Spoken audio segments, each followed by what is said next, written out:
Alaman meja Benjamin dab ni kichenga dab Benjamin chishuliu. Lord Joseph Lord dit lao chiman tetega. Dundo Joseph ke nok wan kaman.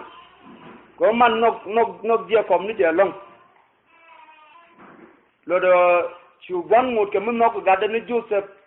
Allah ni ja gad man tin kokien. Chet ke galia. Ken man te la dang rew te che ben mat la man ke ko te man dang wan en Jacob. Joseph rei dwarien chira mururu belong. Jen ramu koy. Dundo jen to ko kel ga jere te ka de. A gan mu dum ti. Joseph ko to ko kel ga je ci ko ro nyoda ka gade.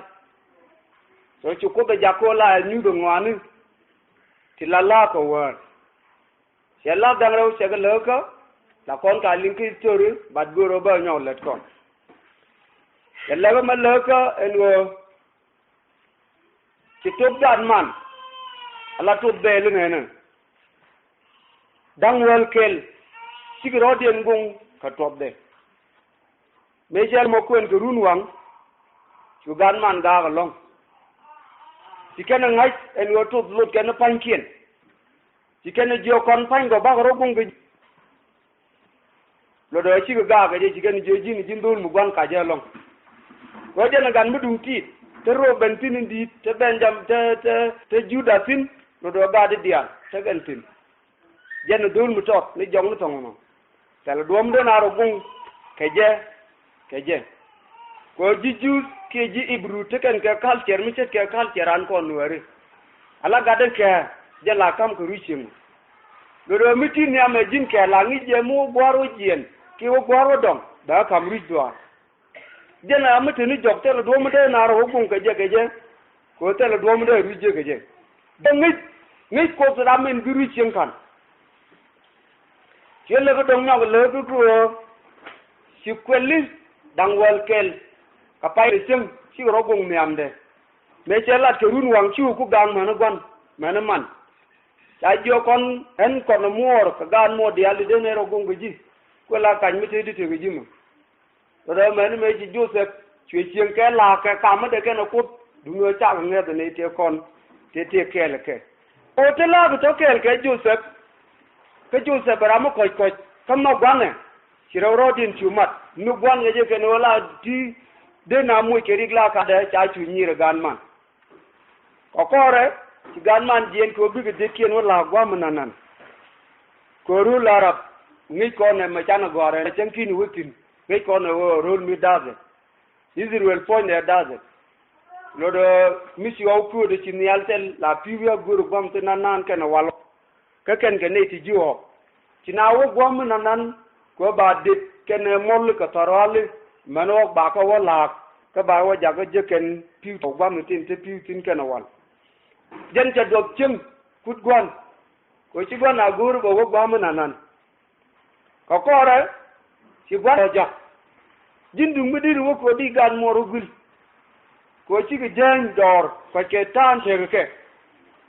lo do ci ju se ba nok akam kwak ti dere nang ko dere gan manugul mani me te jal la chubu wido bagan man tie ba jo chi ko kon te ngwa mu do yi rat kin mani me che wo che ko wo jep nu gwa mu na long me chi gan man ne ne de chu lo die te da long chi lo die do ko be ga nu ngro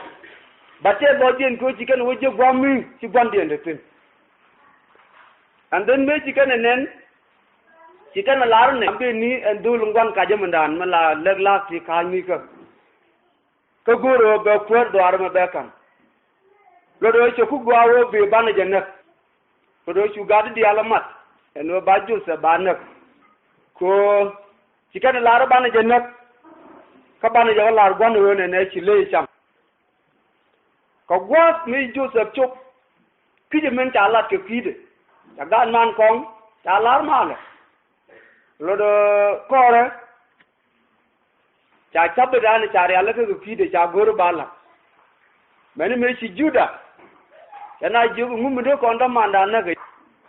dung mu ko ne jik Midian to we to she gi Midian nen ti be ka do cha we dung mu ko na ke te shi shi pa ni ni mi ngo da fere ga mi chan lo do mer me ci gado a samu gwa lo do de ko ne yu ko du ne de gwa ni yore re jew men me cha lo ko ni yore jew ko re cha lo kamra re jew ko shi juda jo ko tin long ka ben ko gi Midian men me ci ju Midian ci kene lo ko gi Egypt so jen do be ci ka Joseph ka Egypt abakula wa dar Potifar bakula wa latin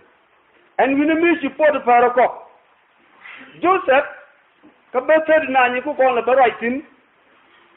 me ta ko Potifar ke ga tiji to dar Potifar rei dar Potifar ci pomudi ci to ogreshin den me ta ko la chen la de la ka le ko re shu kwa bo ke mi go ken lo do shu ko bo mu po ngwa tin dia din de chen amani shi kwa me ji fuero ko ando le me ta ko ka pot ko ka le de leti go ti chen yin chen che ke kwal ka che do le de do shu ko la re jin gan mu gwa shin ke liu sha ka mi kwa ga dia tit ke ka ji ka dia ro ke telen ko ne shi ga me ci raje motu wa no su Joseph tu ci ngala wa jala kuer ceng telu kuer en kula Potifar kene ciek de kene tin chap ni dia ceng tin de ceng roaje ke ka me ka miet ko gwadin ko jara ma la miet de ka kuye mo me ci raje motu wa ka ta jo ceng Joseph ci Bible la ro wun mu gwa mata ga man mi ce chago gwa ko ra mu gwa mata ga man ci do to ko ciek la ciek Potifar ce Joseph be ko ce Joseph be do ce guru adwo mun ni be je Joseph la Joseph bi mun ni sia je ko te len mi di lo do la ja guru en ko ci Joseph bo le tin mi te la to kin dere te kel ka Joseph mi do Joseph be Joseph je en ci no guru do kon te kel ba Joseph la ja lo shi chen kel che won ke nin tu ngwan dumbe de la de je to ko la tieg na boko ke ko le yalla le Joseph manu bi Joseph la re cheno go lo do ka chengen jabien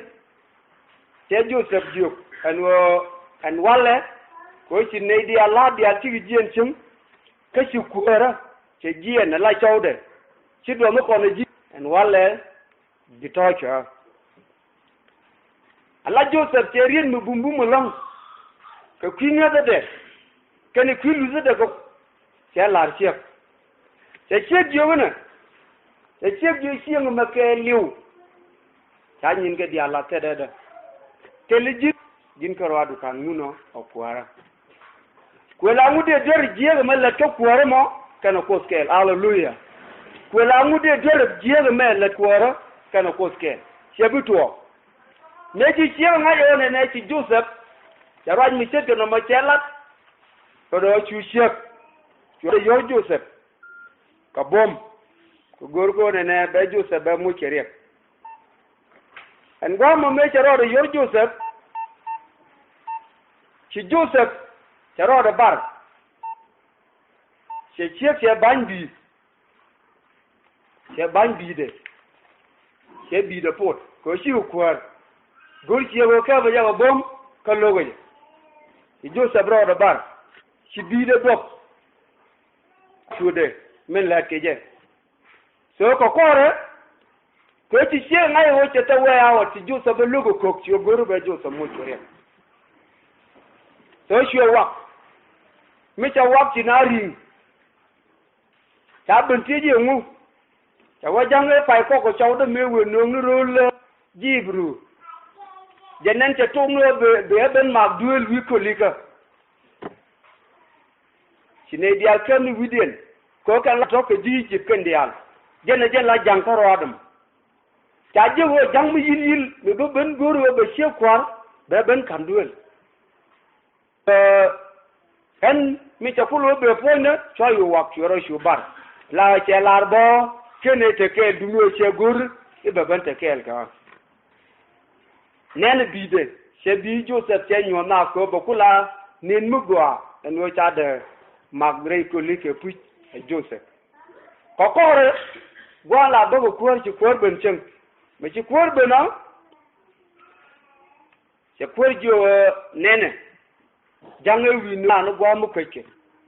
jenden te to no be ben mag ni re ko li ka gwa mu ci ko ga ga long ci lo je ko jen ngebe Joseph ba long jen ko la kam ko ga dialo en no de Joseph la to no be wo ga chede ci je ga re ga ba je long so dungo ci ko en ngin dial mi ngi jo raje mo ka ci loy ko ja ko je ken charo be Joseph nak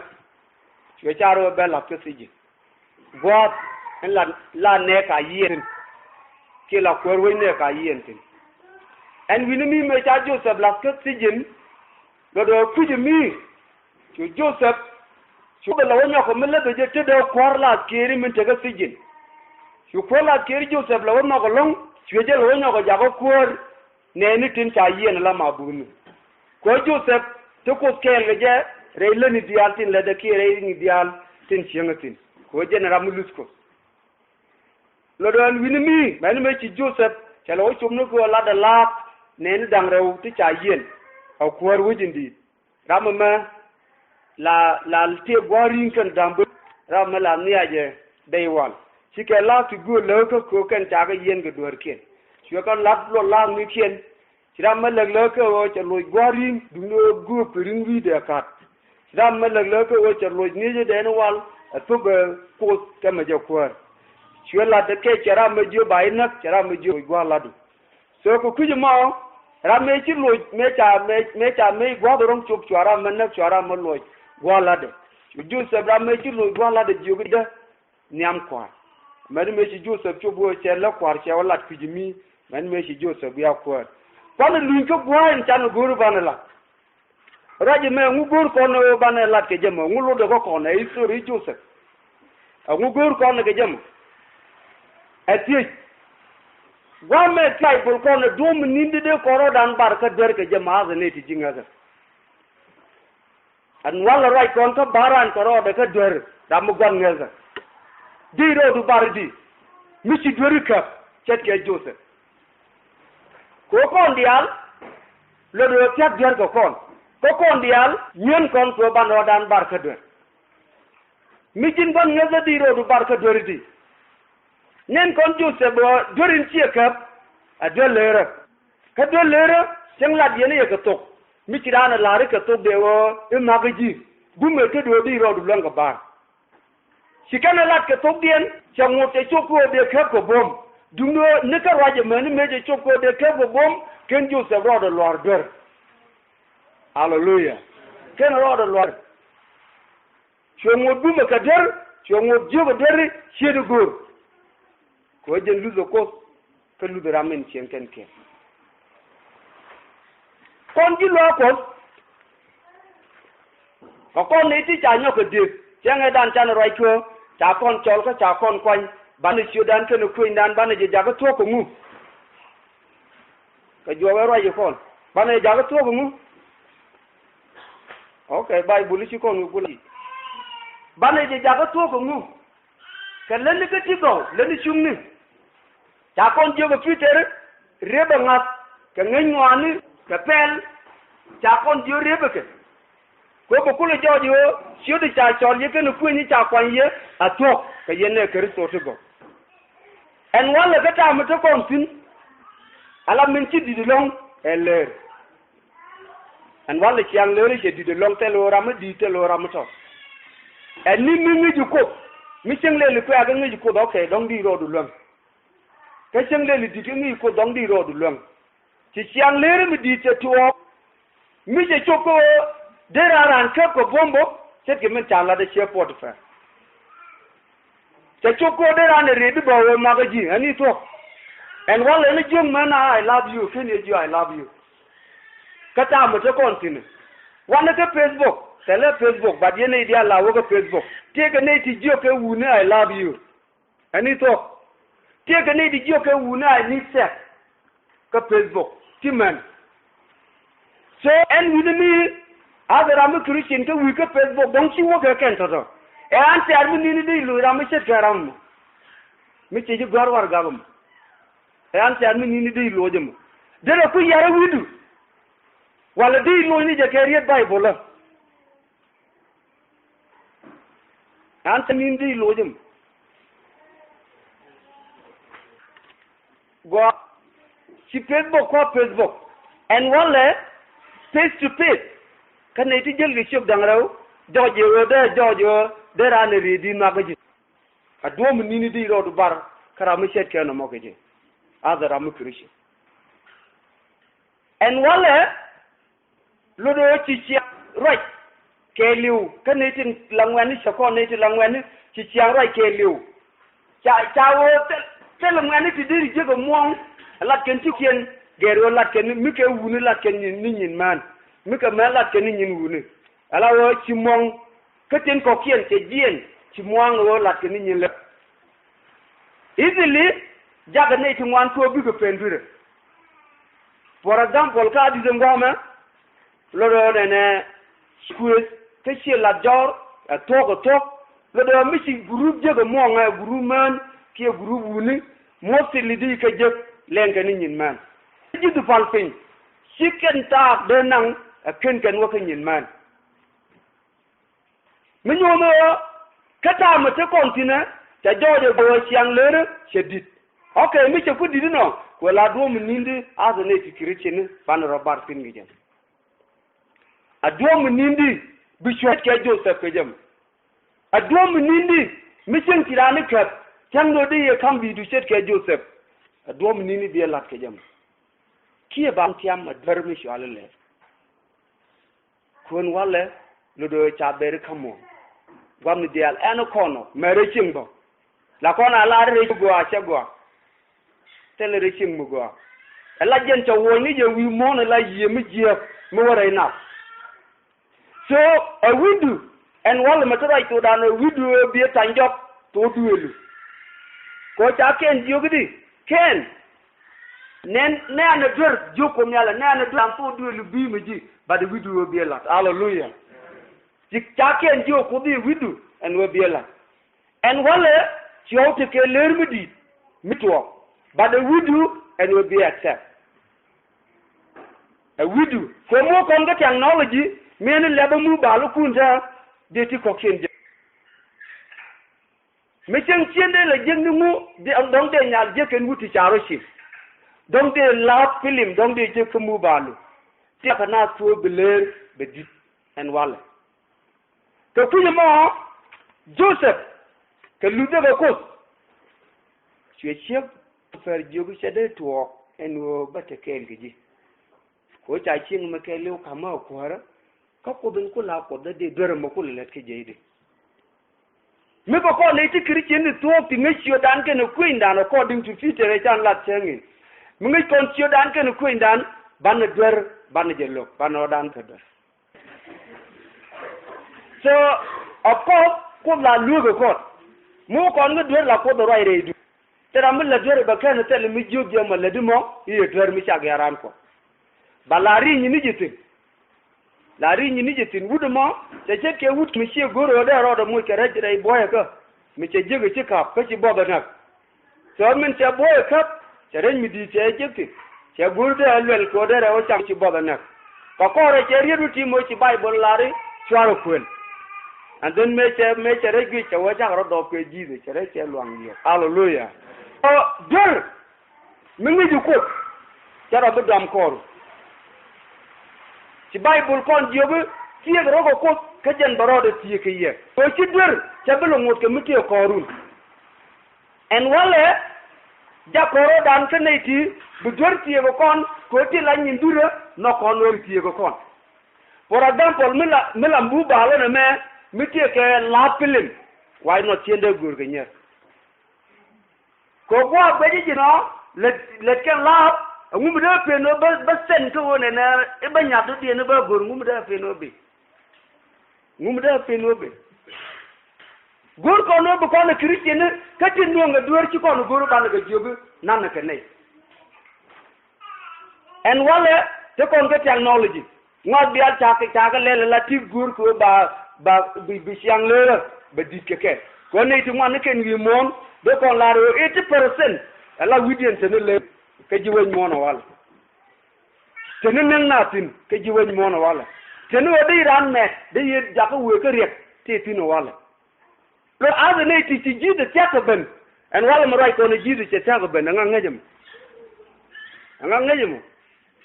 we believe this ji de ta ben te kon ka last day ajenen yen siang jie te dit ke jama ci le dit ci siang ka je dit tel sugu mi dité tin lo ne di aroy na merodien tel wo chef de tel wo chawda tel wo gada tel wo mar ci ye mede mi dité te wano e wo ci minten jox ci ge sok rey ni de ten jox bana ro kula bar di ko siang jiegum ko ci ko kondu wo hallelujah ci ko kondu wo forget about it ci ko kondu mel wo rey wa je ma ba ko rat win mi do dien e bu kon ko la ne ci go la kirichin wan a char ne dumi wo na ro dien rey ne te lat ge dor e do ko no go anga ku nge du mayim ci ko ndo go ko dor je la ka ngake je la kon ke ngode sheytene la yiye ti cha ko nang tino ngode do ko no yifule me le do ko wala me nang na do ko wala mi gi nyiro ko na woni tele wo yawo ba jin ka du brodu kamra chet ke Joseph le de la jen neme je Joseph te gari kimwan Joseph ba kwan mo kwan ro liji Joseph rame woje jogo batakel ajen tiera mun ku kel chieng de Joseph calculer mi ram ku ko de calculer de mo wache kwar wolo ba mo keriya ka chawde cheme cha ben mo keriya la to lo do de dual ka je jendere mun do bien nyo calculer de mo wone wote kel ba chu chieng la wo na ka chawde ka mo che de ko cha ka tigri le chin kondia lo do ti de Joseph ko calculer mi ram ku ko dere mo go ba to ki kwa bat ke lu de ko chere wuti ngadi o ken dial leni de dwer de ka kana ko in kuje le jare ri ni ke dia en wala te kon ka di baba do bu ngoro ban ray ko da malak ke je chana berul mododien na dor kon chana ka bainte en wala ci kon bene ne ti le niti ci ro de lo chana ro dan wu ke ci gwa chana wo ko chiang mi je le konti cheng ni aga witin chingre wujung ngama chiriu dien kala ko kon ne ti bana kon ti do ko ro dan ti ke cheng ti je lo do nang ko ro dan ke ri ti ngwan ti chiro dien lo ke ni ti jal ti ching la ja we dodi en wale ka di baba tan ro dan le lawo kon ngani jeli dubu lawo ba gunjin kula juwe ti widien de ikul te widien do be jegin mi kur tel do de te ji widien ko te li wi kan ke wi mi ram kel poder am ndong ben amenu mi ji chuch te li bom mi e balang nyer wol buji ngwani titi matika di baba te buji balang tin tel do mi ro ben jaga balang men lañ ga buñ ka di baba leti ngwani ken tan ho dan ben nang mial ke win mi sha weda nongo te luza dan ko ben ci ko nongo mo lu to na di lu nu duel gordu mi jin gan mo go di lu nu duel gordu mi jiram ba duel wal di bi ni duel wal en mo ba ji ka di ba ba je di bi ja mu ci du nu tu len di ko jona lo ni gwa ya ba fe ko ku ma go ko no bu ko no christian ti bombom ti broden barka do jang ro dan ko ban duel akon tiane ti tiati lawan ke dor tekna ban ci fal ban ci pen ga do janno du ko christian mu bumbu mu bro ke dor bi ji logoji why not ci dor ji logoji kajiran yi ci kristo amuti am don 24 hours alar ko ne ci kon bekan pan ci yuti la ne di ngwana alar ci kon bekan ni tok duobalar ko ne ci kon ngi je adwalan ka dor ko me ko ne ci kon do long juj poindan en ta bi dor ci bible kon for mizina yi kristo dor la dor adam ke ne yi ci tu yen ta ye jakal lor ke rem ga doko cha conformis ke ting mudorar a conformis ke chiang chung ko min be ka ngat a chi ma lo le ni kon ngode te telan ke ngam nu rong ngode lar kon ai chi kon ga ka kulot fa la dan la ngu kulot nga da dan la ngu kuo ko kon christian ngu ku le nyol jira mu christian melado kono wala ka bible ka story Joseph michi Joseph roda barka dor general mi set kiji igraw e wengraw e terew yet ke kan biye nyal kan fin sum poñu dial te ji ken te ga Joseph tele bible e la ken Joseph tele bible mala we akuen ka kon ka bangalo to kon ke written word ala Joseph tele bible mala we akuen ko kan bible go ko bible be ben gor Moses ko ko se men nyong ka karar ki jip cha Moses ko la kamo ba bong dang di ba ko gor atu ko tuk che go a ba ko kwenu lo do ba Moses ka ben dore do ar ci Joseph ni liwnu wal ci Abraham ni liwnu wal je kom ni liwnu wal amu ye long ken ko ka ngak ne di sel bible ka tol kon ko ngak ta kon ga bible ko ene ta am bible le dere jilu ko bible roje ke jil a ci maran tol ko no ban toglat ke ta kon ka bible ke ta tele bible ban ngi ni ke chare o roje la kana lat ke no ko a to ko tete simple je do lo ka tele bible kon ne to bible ni ci anke jem ni but ken wi ko li kon kan bible mi ci wa duel ji bok din bible kan dial ne duel enta bible fin ne bok di la ter la dite ka bible duel kan bok di ka ya mo beru to dog de nyago fel di ka ko ni bible so goro bu ko ro jaga christian de to ala wadan chenal easy goro lat chewa cha ku tung la re ran ko Yesu Kristo e wo bichet ke Joseph work on your salvation ni jo kenede 24 hour la ba ngeji fiji chen kane tak di jien ke real ro du ko bu chong la ni siang a da mu duwa kana ko an ta ba chi nien ge mo chi nin ku to chi bu lu wi mo du do mi chi le de ba ga chen ja bu jing ni list and wale my friend the marki ni marki gwar tila kon ka la tika bible te ben nagalo la jalar mi yakan bulu kute ketige ko ye shirun nyal chigat ko de realika dia jing ni tikena goy and wale ko kon chit ke muang chika muang ka kan foke and wale lat ke kon chit ke warga chika warga ni keriet ko michi ko ne bugoro ban ka lalet ala wadare tegi mu dora tele set kera mu christian jang nga bu ko bum ko bi nyin ke jewo am ko wo ma cha kon bu wutin ban yikte tin dundo a widu en we bro ja wat ge jedo kamu wi bom set ke Joseph bi nyin ge der a chen ni men ci win mon tian ke leer ci leer bu ban ke ke chen ni men ci mon tian ke nyir ci ñir kene til be ben ngi te ci ngene men ci wiñ mon tiang ke met ken roy kaje ci roy kaje be ben ngi ba tok jege jinisha kon wala ci tok da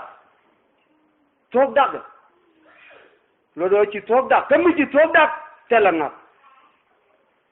ci kon jogdi an do an tok an ti kala jibe ci roy cholo tok jen karade jenen an tok ne dial ngor ga je bi tok yigla Joseph ko chieng ka tok goro cha dorbala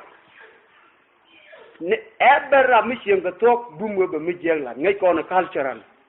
mi ala ramla tok la bumwe ba dola ko jen ti de chela ko ba la no tok lo ba mi jeng mo ba ko de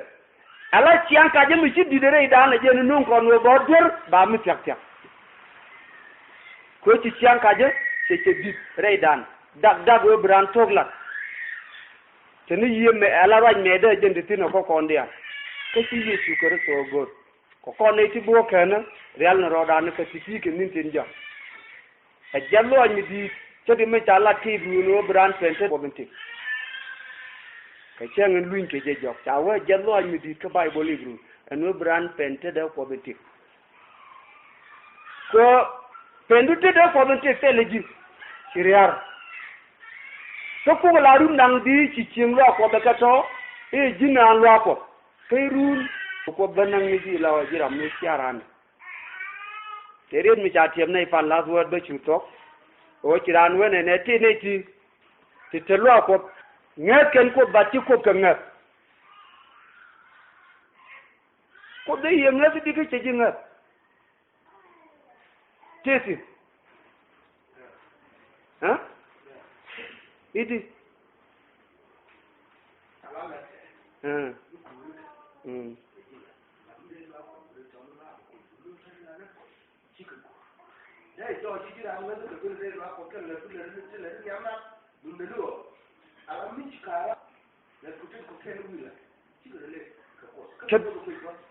cái bị loa quoi thì cái reference cái Bible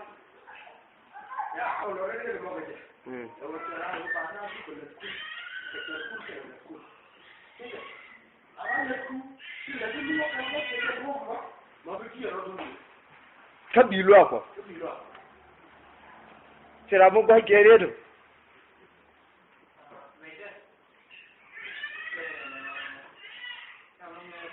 cái gì của bằng ngật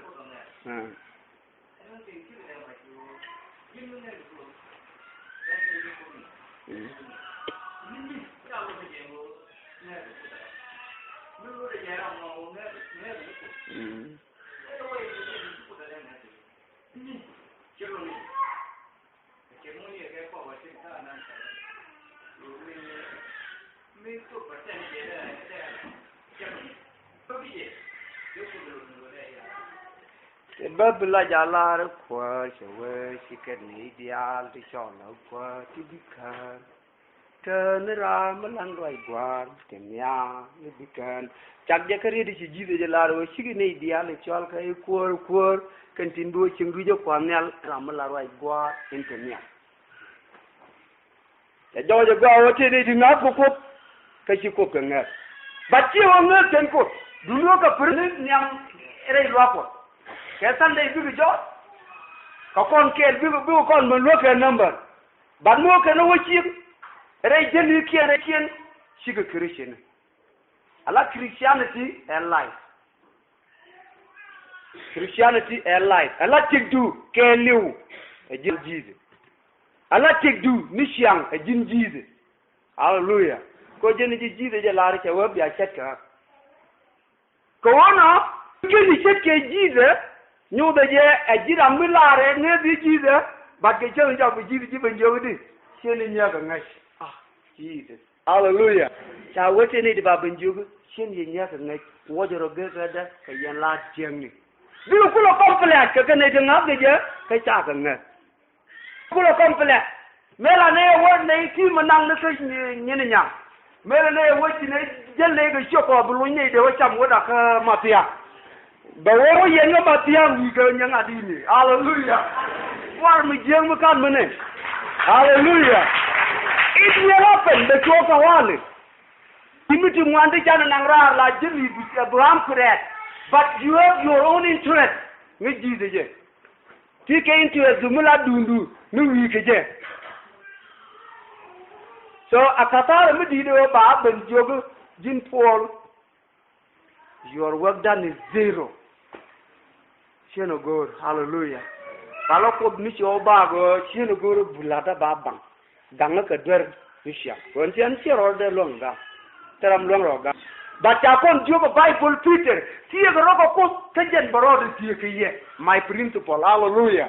Dia kerana kau, lalu kau juga berkuda, kau kon, jen berada dia kaya berjagang, hallelujah. Berdenan. Menja kon tu ci kon gor bu joj e wo gor char kon e ci kon de lo nga jogu tinu ro jox no amuy Joseph ba jogo ci lo ke ci lo karan ci do kon Joseph ci dor jo ci lo ateng e ci dor ku de la ran jël ga ciop daraw ya mala kona la re ci tanira but it still ci Joseph resist ko nga do ko ci ban jaga baji jogu tinu ku te kon ka kapar ko ti ken tuet mo do dem ni pali sang ko dutela wi binyur ke tan ni ali lin roi ko kamela benele ni na mamishi bara bor mi ya a bor a puch rek de chak de ko bi shu wang ko jibji ka jibji wer ma ji jang godu yana gwan jeng ni misilu ci ko no wang ce ten ko ngad ke rike ballo da ken ko no shop hallelujah ci ko no wang la ran ala re ci ko wa okay but ni jidi le bloy de kene wang kanke ci wang ke rek but kene wang loy ce ten wang le je loy dan ala aje re cerdu aje loydu awure re ci chuku bi chunku do la o ci ko ke chage la chung ko ci ma chung ti de le ne ke mi ke kuji mo vai ko da lat ko na wale te kon mintin jak but diro kula barka berdi diro barka dor mu ludu ko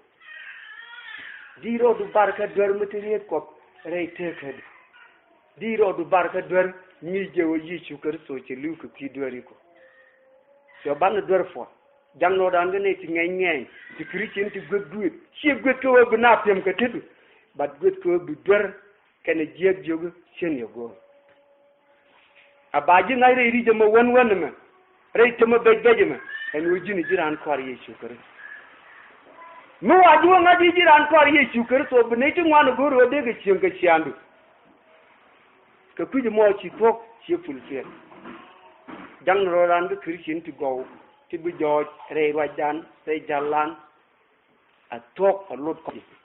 e jin gan ma tot e jira ma di chaji chol yesu kër so ce jimme ba jangno ba set ke jo goro bi set ke jo ba joj re we ka di se baba o logu der ka ba joj ka gambele o logu der ka ba joj ka so sudan en go titin a joj o jiran yesu kristo shuro du naga fal kai run ba ji banja ya korji gwa o dai lo di bente ke chang jak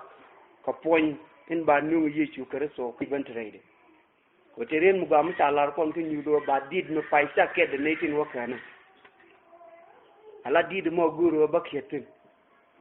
did mi tel wi mon ba kula kin nial ba ga mo ne dial tin wakana ko bi kananga ko bi ne dial roy ko toke jin ci guru bi did mo ga guru bi lad ba ka sar jangno dan ke ne ti bom bom re ngaga dan chano jaga nyon